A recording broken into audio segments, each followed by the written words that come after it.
Robert, kailan mo huling ginamit yung van? Nung pinadala po kayo sa akin na gamit sa opisina, Nagmamadali ka ba? medyo sir, bakit po? Eto kasing sulat galing City Hall to. May violation ka. Beating the red light.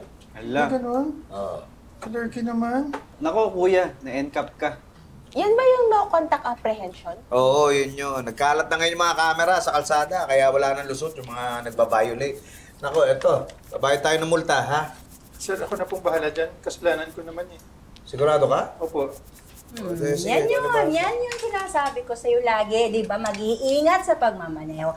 Lagi kitang pinapaalalahanan yan, hindi ka nakikinig. Sorry, ma'am. Hindi nga, kuya.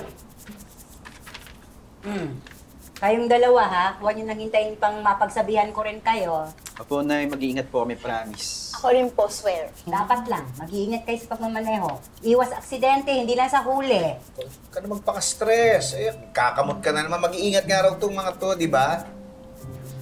Kuya, binabala ko ba ka na rin? Hindi. Eh, ba't nagkakamot ka? Hindi. Ito kasing instruction sa pagbabayad ng multa. Oh. English eh.